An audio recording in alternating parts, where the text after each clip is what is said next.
રામ બાપુએ ઊભું કર્યું છે. આપણે સૌ આજથી લઈ અને 7 દિવસ સુધી શ્રીમદ ભાગવતના માધ્યમથી દ્વારકાનાથની વાતો કરીશું, શ્રી કૃષ્ણની લીલાઓનું ગાયન કરીશું. ભગવાને જે ઉપદેશ આપ્યા છે ભગવદ્ ગીતામાં વચન દ્વારા અને શ્રીમદ ભાગવતમાં પોતાની લીલા દ્વારા એ ઉપદેશોનું સ્મરણ કરીશું. જેમ પાણી ડોળું થઈ ગયું હોય, એ ડોળું પાણી પીવાય પણ નહીં, કારણ કે પ્રદૂષિત પાણીને કારણે જ મોટાભાગના રોગ થતા હોય છે. પણ એ પાણી ડોળું છે એટલે ફેંકી ન દેવાય, કારણ કે પાણીની જ્યાં તકલીફ હોય, માંડ માંડ પાણી મળતું હોય, એ પાણીને કેમ ફેંકી દે? जल है तो कल है, ऐसा कहा जाता है. जल ही जीवन है. અને એટલા માટે આપણા વડીલો આપણને સમજાવે છે કે વાણી અને પાણી એ સમજી સમજીને વાપરો. વાણી વગર એ નહીં ચાલે અને પાણી વગર પણ નહીં ચાલે. પણ ડોળું પાણી પીવાય નહીં, અને પાણીની તકલીફ હોય એમાં ડોળું પાણી ફેંકી પણ ન દેવાય, પણ એ પાણીને નિર્મળ કરવું જોઈએ. એક ઉપાય તો એ છે કે ગળને ગાળો. વસ્ત્રપૂતમ પીબેત જલમ, આવી શાસ્ત્રની આજ્ઞા છે. વસ્ત્રથી પવિત્ર કરી અને એ જળને પીવું. એનો અર્થ બેનો, ગળનું બાંધવું, ગળને ગાળીને પીવું. એમાં પૂરા આવે, એમાં બીજા બધો કચરો આવે અને આપણા પેટમાં જાય, એ બરાબર નહીં. જેમ પાણી પ્રદૂષિત હોય છે અને શરીરની અંદર અનેક પ્રકારના રોગ ઉત્પન્ન કરે, એમ ઘણીવાર આપણી વાણી પણ પ્રદૂષિત થઈ જાય છે. અને પ્રદૂષિત વાણી એ સાંભળવાથી, બોલવાથી આપણા મનની અંદર રાગદ્વેષના રોગ ઉત્પન્ન થાય. તો પછી જેમ શરીરને કષ્ટ પડે, એમ મનને ક્યાંય ચેન ન હોય, શાંતિ ન હોય, મનમાં વ્યગ્રતા હોય, અશાંતિ હોય. આપણી હાવ તળપદી ભાષાનો શબ્દ છે અહક થાય, સુખ ન લાગે, અહક થાય.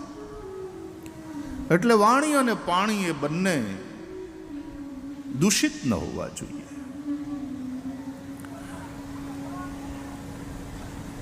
આમ તો આપણે ત્યાં એમ કહેવાય કે જળમાં મળ નહીં, અને જળ એ પવિત્ર જ છે. આપણે પૂજા કરીએ, આપણે યજ્ઞ કરીએ તો શરૂઆતમાં બધું પવિત્ર કરીએ, એ જળ છાંટીને અપવિત્ર પવિત્રો વા સર્વાવસ્થાંગતો પીવા યસ્મરેત પુંડરીકાક્ષમ સબાહ્યાભ્યંતર શુચિ.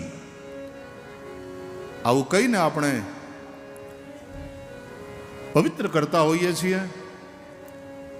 આપણી જાતના ઉપર પણ માર્જન કરવાનું અને પોતાની જાતને પવિત્ર કરવાની, અને જે કંઈ પૂજા દ્રવ્યો હોય જેનાથી આપણે ભગવાનની પૂજા કરવાની છે, એ બધા પૂજા દ્રવ્યોને પણ પાણીથી પવિત્ર કરવાના. પાણી પવિત્ર જ છે અને પવિત્ર કરનાર છે.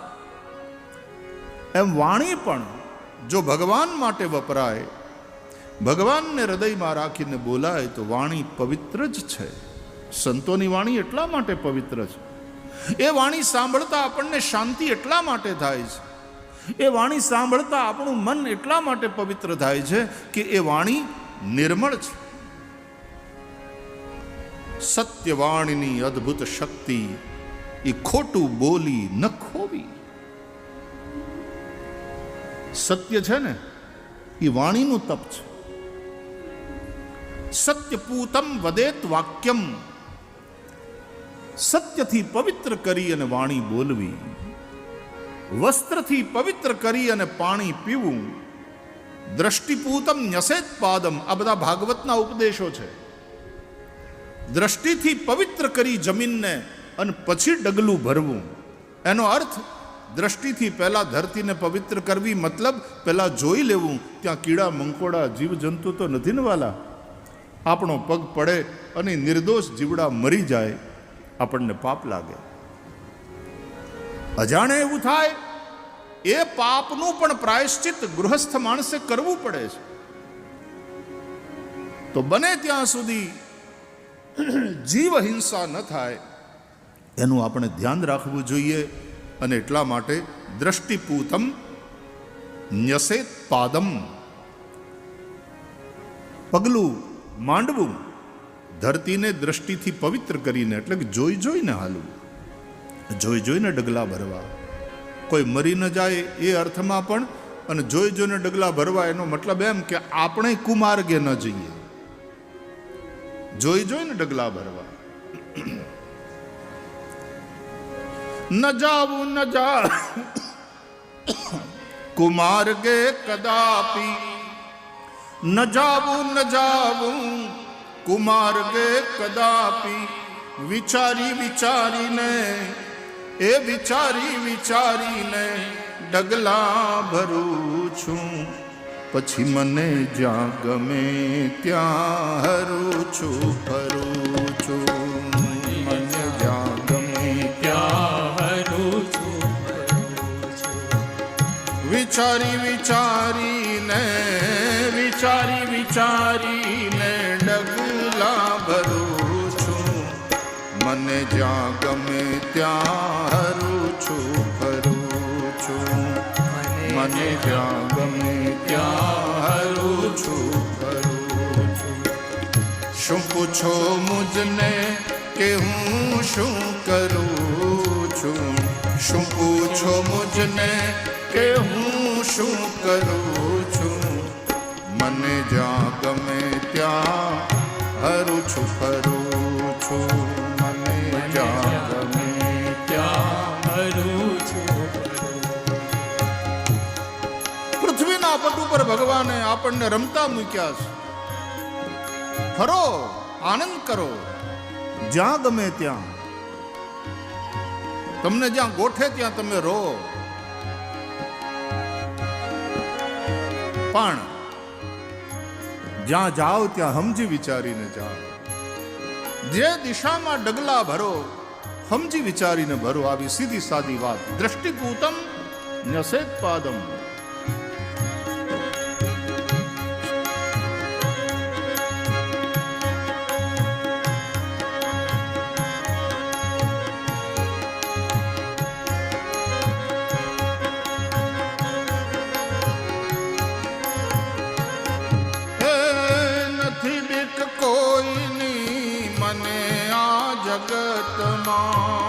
નથી બીક કોઈ, નિડર થઈને ફરો, નિડર થઈને જીવો. નથી બીક કોઈની મને આ જગતમાં, નથી બીક કોઈની, પણ નિડર થઈને કોણ ફરે? ફક્ત એક મારા, ફક્ત એક મારા પ્રભુથી ડરું છું,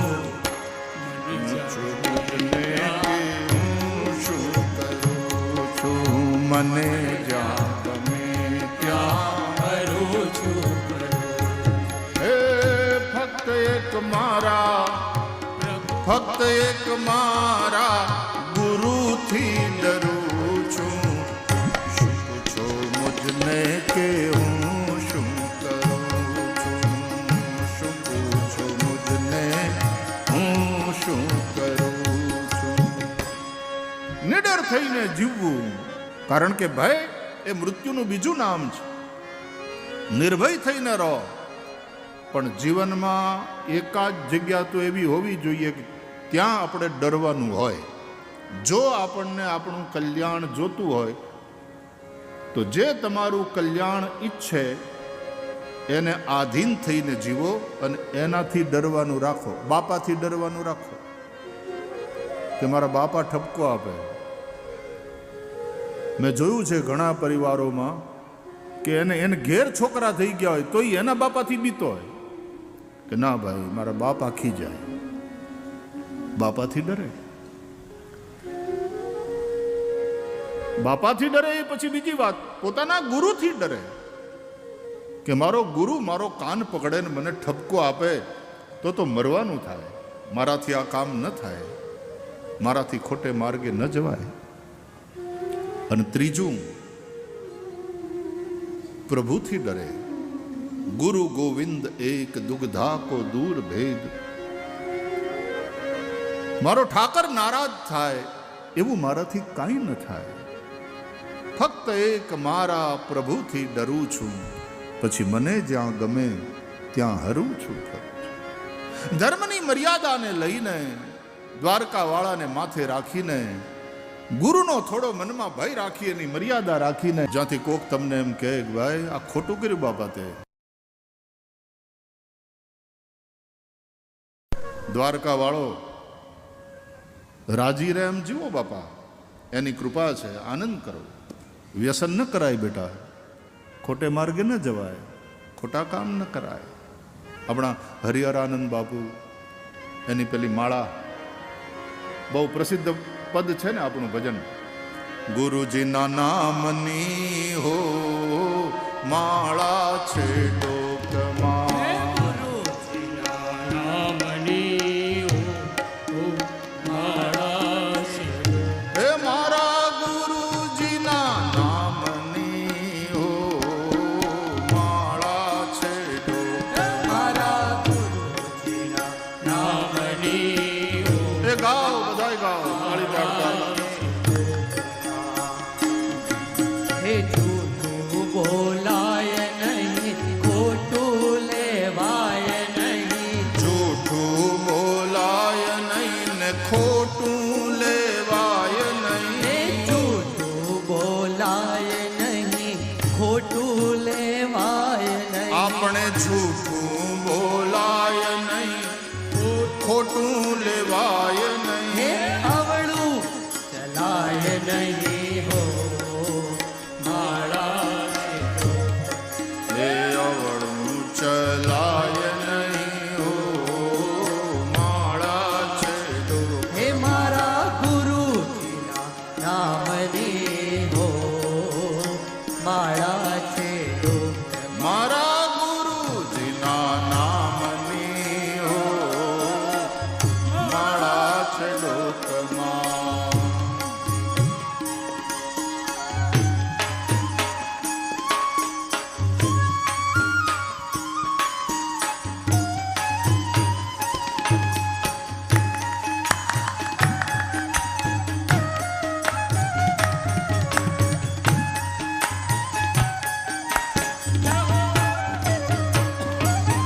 ક્રોધ કદી થાય નહીં, પરને નિંદાય નહીં.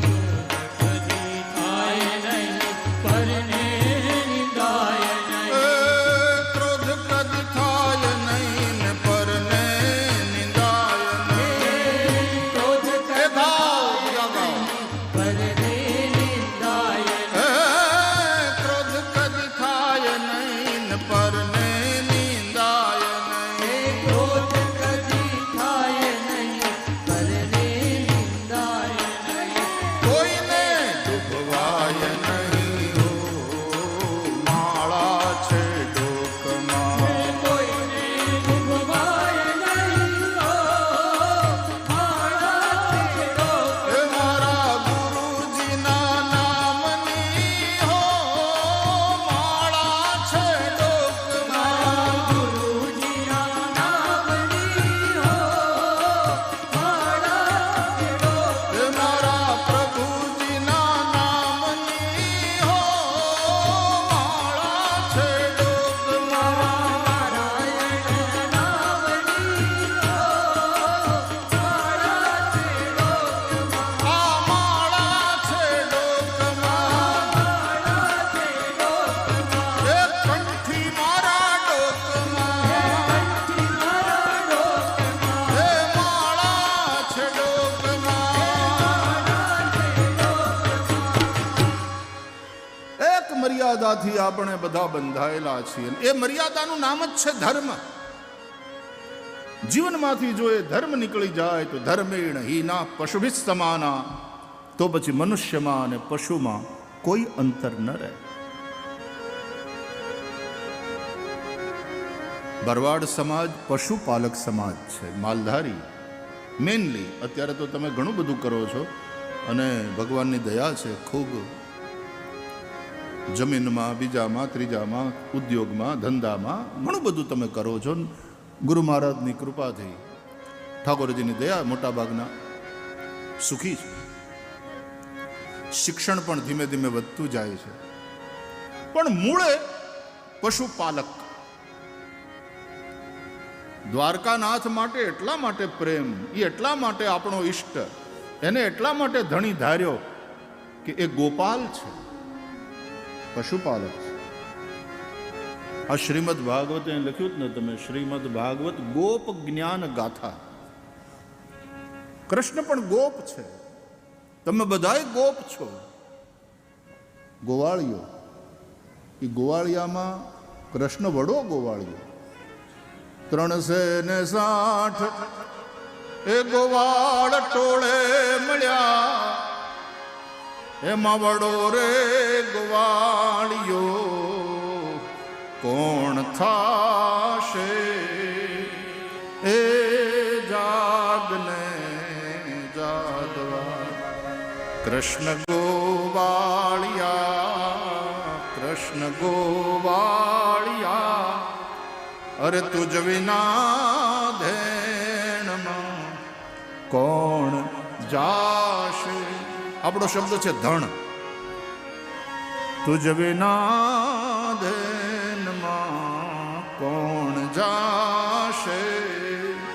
એ જાગને જાગવા દૈતણા દૈથરા અને ઘીતણા ઘેબરા, કઢિયેલા દૂધ તે કોણ પીશે? આવું આપણે પાયું આપણા ગોપાલ કૃષ્ણને, અને એના પ્રસાદ રૂપે આપણે આવું જ બધું પીધું. આ જ પીવાય ને આ જ ખવાય, એના સિવાયનું ન ખવાય, એના સિવાયનું ન પીવાય. આપણે કૃષ્ણની બિરાદરીના છીએ. માલધારી પોતે દૂધ પીવાને બદલે પોતે ઘી રોટલા એવું ચોખ્ખું ખાવાને બદલે દૂધ ભરી દે ડેરીઓમાં. એ સારું છે, આપણે પશુપાલક છીએ, એ આપણો ધંધો છે, એવું કરવું પડે, કરવું જોઈએ, ધંધો છે. કૃષિ ગોરક્ષ વાણિજ્યમ, કૃષિ ગોરક્ષ વાણિજ્યમ વૈશ્યકર્મ સ્વભાવજમ. પણ એ રૂપિયાથી પછી આપણે ફાક્યું લઈ આવીએ અને એ ફાક્યું ખાઈએ દિવસમાં કેટલી બધી. એ રૂપિયાથી આપણે ન પીવાનું પીએ તો ક્યાંક દ્વારકા વાળો રાજી નહીં એમાં. દૈતણા દૈથરા, અરે જે તે કચરો છે ને એ પેટમાં ન રાખે હાચો ગોવાળિયો હોય ને. એ અટાણે જે કચરા વધ્યા છે નાના નાના શહેરોની અંદર પણ, ફાસ્ટ ફૂડ જેને તમે કહો છો, ચાઉમીન. મેં પૂછ્યું કે આ શું છે, તો કે એ એક આઈટમ છે. નાના નાના શહેર સુધી પહોંચી ગયું. ના, once in a while it's okay, ત્યાં સુધી ઠીક, કોક દી વળી ત્યાં સુધી. પણ છોકરાઓને આપણા રોટલા ભાવે નહીં. જો કે તમારામાં તો એ નહીં થતું હોય, પાક્કી વાત. પણ બાજરાના રોટલા અને હવારના પોરમાં ટોપરિયા આપણા છોકરા ન ખાય, એને બદલે બ્રેડ અને બટર, એ આપણો ખોરાક નહીં. આ બધું જે વિદેશનું છે એ આપણો ખોરાક નહીં. માલધારી તો હવારના પોરમાં ક્યાં ગયો ભરતભાઈ? 2 તાહળી દૂધ પી જાય. મને કે ત્યાં સુધી મને આમ અડપ જ ન આવે. ઘણાને ચા પીવે નહીં ત્યાં સુધી અડપ ના આવે.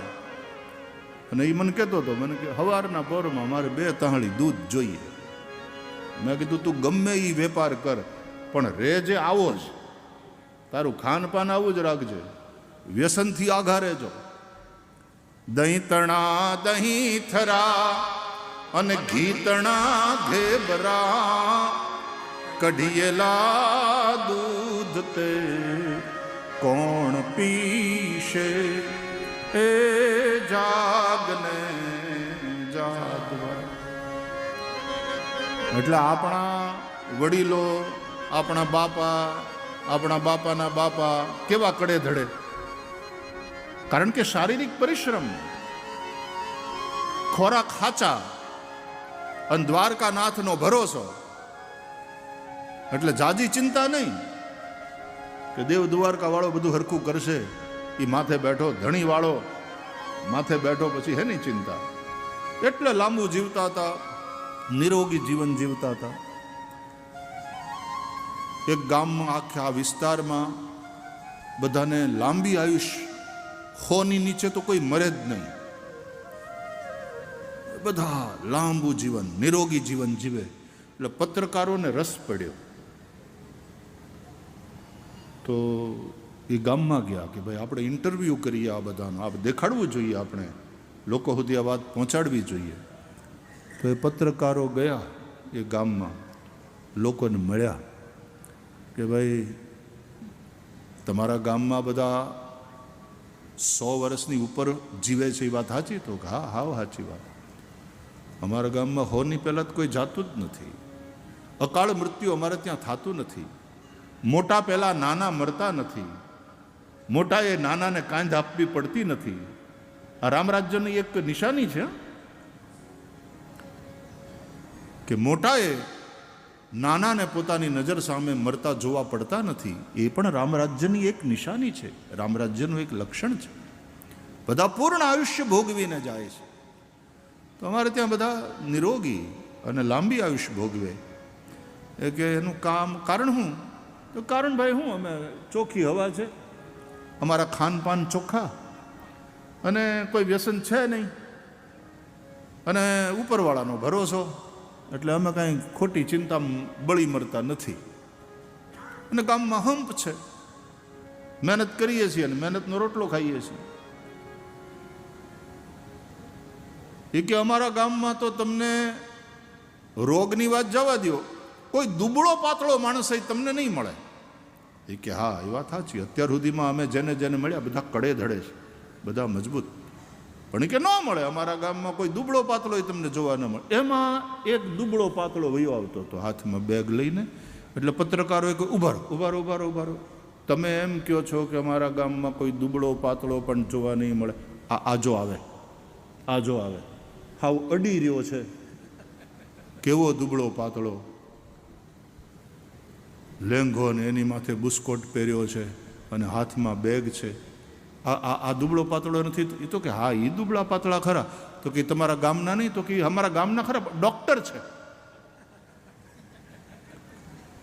હવે આવા બધા જ્યાં રહેતા હોય ત્યાં ડૉક્ટર બચાડો ભૂખ્યો જ મરે ને. અને અમે કહીએ છીએ કે ભાઈ તું વયો જા, અહીંયા તારું નહીં હાલે દવાખાનું, અમે કંઈ માંદા પડતા નથી, ને કદાચ માંદા પડીએ તોય અમે દેહી ઓહડિયા કરીએ છીએ જેની કોઈ સાઈડ ઇફેક્ટ ન હોય.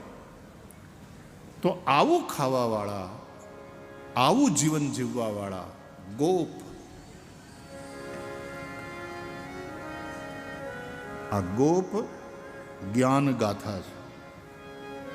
એમાં વડો રે ગોવાળિયો કોણ થશે? શ્રી કૃષ્ણ દ્વારકાધીશ ગોપાલ છે. તમે બધા પશુપાલક છો. ભગવાન શિવ પશુપતિ છે. પશુનામ પતિમ પાપનાશમ પરેશમ ગજેન્દ્રસ્ય કૃત્યમ વસાનમ વરેણ્યમ. ભગવાન શિવ પશુપતિ છે અને ભગવાન કૃષ્ણ પશુપાલક છે. કૃષ્ણના બધા સખા ગોવાળિયાઓ પશુપાલક છે. પશુપતિ મહાદેવ.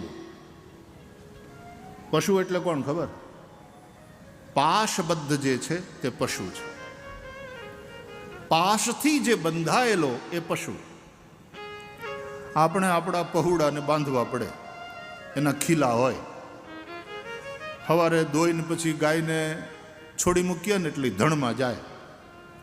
પણ હાંજ પડે ધણ પાછું આવે અને ગાયને પોતાનું વાછરડું સાંભળે. અહીંયા વાછરડું ખીલે બાંધેલું ભાંભરતું હોય અને ગાય ગોંદરેથી ગામમાં આવે ને એટલે ઉતાવળા પગલાં ભરતી હોય.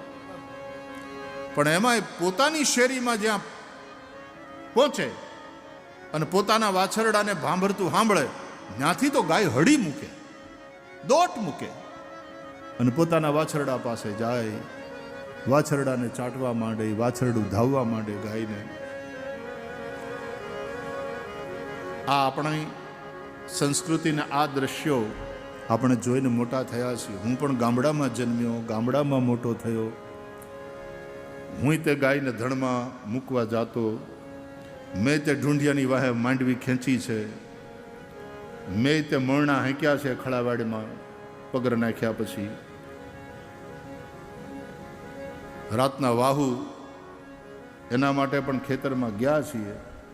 આ એરોપ્લેનમાં તો હમણાં ફરતા થયા, જ્યારથી આ કથાની દોડાદોડી વધી ત્યારથી. બાકી ગામડાનું જીવન જીવ્યા છીએ અને તેથી એની મજા પણ માણી છે એટલે ખબર છે. ખાવ ફળિયામાં ખાટલા નાખીને ન્યા જ હુતા હુતા ચાંદરણા ગણતા ગણતા કંઈ ઊંઘ આવી જતી ખબર નહોતી પડતી. આભે ટાંગ્યો ચંદરવો ને એને છેડે બુટ્ટા. ચંદરવો જોયો ને જોતા જ મનને ગમી ગયો. ચંદરવો અમથોએ આમે આપે ઉરમાં રમી રહ્યો. તોય કોઈએ આવી વેર્યા મહી તારકના મુઠ્ઠા. આભે ટાંગ્યો ચંદરવો અને એને છેડે બુટ્ટા. એ આકાશ દર્શન કરતા કરતા બાળકો સૂઈ જતા અને એ જિંદગી જીવ્યા છીએ આપણે સૌ. તમે તો એ જિંદગી જીવો છો. શહેરમાં ગયા પછી વાત જુદી, થોડું પરિવર્તન થયું. અમારા ભાગમાં પણ હવે એવું બહુ રહ્યું નથી, પણ એવું જીવ્યા છીએ. બચપણ એ રીતનું ગયું છે. પ્રકૃતિ સાથેનો સીધો નાતો. તો આપણા ખાનપાન શુદ્ધ હોય, પ્યોર હોય. દૂધ વેચી અને આપણે ફાકીના પડીકા, મને તો પહેલાં ખબર નહોતી કે આ ફાકી માવા. એક જણ આમાં આમાં કરતો હતો ને, મને તો એમ કે રામદેવ બાપાએ સમજાવ્યું છે એ પ્રમાણે કંઈક કરતો હશે, આમ વાળ ખરીને. મને કે નહીં, એ ફાકીની તૈયારી કરે છે ને આમ કંઈક કરવું પડે. કેન્સરના પડીકા છે વાલા. અને એને એના જેવું બીજું જે ન પીવાનું હોય એવા કેટલાય વ્યસનો છે. એનાથી પશુપાલક દૂર રહે, એનું ખાનપાન શુદ્ધ હોય. પશુપતિ મહાદેવ એ આપણા હૃદયમાં બેઠો. એ પશુપતિ અને પશુપાલક આપણો દ્વારકાધીશ, એ હરિ અને હર એ બંને એક જ છે. બંને આત્માના સ્વરૂપે આપણા હૃદયમાં રહેલા છે. ભગવાન શિવ પણ આત્મા છે સૌનો. આત્મા ત્વમ ગિરિજા મતિ સહચરા પ્રાણા શરીરમ ગૃહમ પૂજા તે વિષયોપભોગ રચના નિદ્રા સમાધિ સ્થિતિ સંચાર પદયો પ્રદક્ષિણ વિધિ સ્તોત્રાણી સર્વાગિરો યદ્યત કર્મ કરોમિ તત્તદખિલમ શંભો તવારાધનમ. ભગવાન શિવ આત્મા હૈ સબકી. અને ભગવાન કૃષ્ણ પણ કહે છે ઈશ્વર સર્વભૂતાનામ હૃદ્દેશે અર્જુન તિષ્ઠતિ. ઈશ્વર પ્રાણી માત્રના હૃદયમાં રહેલો છે. ભગવાન શિવનું એક નામ છે ઈશ્વર. ઈશાન્યામ ઈશ્વરાય નમઃ. ઈશાનમાં ઈશાન ખૂણો છે. અગ્નિ ઈશાન નૈઋત્ય વાયવ્ય 4 ખૂણા આપણે ભણ્યા ને, એમાં આ ઈશ્વરનું સ્થાન એ ઈશાન ખૂણામાં છે. પૂર્વમાં ઇન્દ્ર, અગ્નિ ખૂણામાં અગ્નિદેવ, દક્ષિણમાં યમ, નૈઋત્યમાં નિરુતિ, પશ્ચિમમાં વરુણ, વાયવ્યમાં વાયુ અને ઉત્તરસ્યામ કુબેરાય નમઃ. ઉત્તર દિશામાં કુબેરનું સ્થાન. ઉર્ધ્વાયામ બ્રહ્મણે નમઃ. અધોદિશી અનંતાય નમઃ.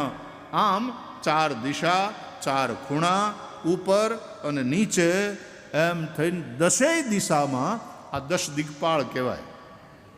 આપણા શાસ્ત્ર અનુસાર આપણે એને વંદન કરીએ છીએ. શ્રીમદ ભાગવત અનુસાર શ્રી કૃષ્ણ પરમાત્મા એ સૌનો આત્મા છે. એ આપણો આરાધ્ય છે. એ અંદર બેઠો છે. એટલે પશુપાલકો આપણે આપણો વડો ગોવાળિયો ગોપાલ કૃષ્ણ જે દ્વારકાધીશ થઈને અહીંયા કૃપા વરસાવતા બેઠા છે દ્વારકામાં, એ આપણો આરાધ્ય છે.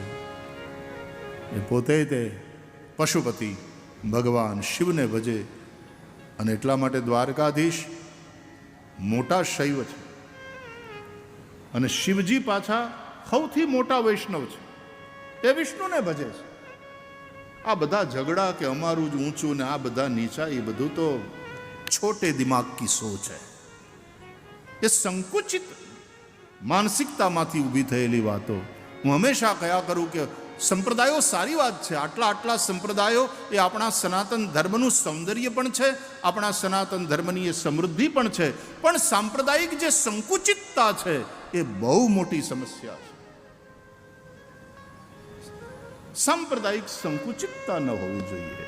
વાત ખાલી એટલી, અમારું ઊંચું એ બતાડવા માટે થઈને બીજાને જે આપણે હેઠા કરીને બતાડવાની કોશિશ કરીએ છીએ, ન્યા તકલીફ ઊભી થાય. અમારું શ્રેષ્ઠ એમાં કાંઈ વાંધો નહીં, એવી અનન્યતા તો હોવી જોઈએ, એ વાંધો નથી, પણ કોઈને નીચા ન ગણીએ. ભગવાન રામ શબરીજીને નવધા ભક્તિનો ઉપદેશ કરે છે ત્યારે સાતમી ભક્તિ કઈ ભગવાન રામ બતાવે છે. સાતવ સમ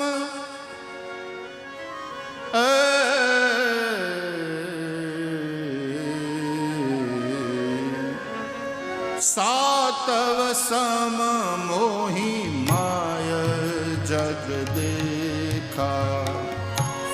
સાતવ સમ મોહી માય જગ દેખા. મોતે સંત અધિક કરી લેખા. મોતે સંત અધિક કરી લેખા. સાતવ સમ મોહી માય જગ દે.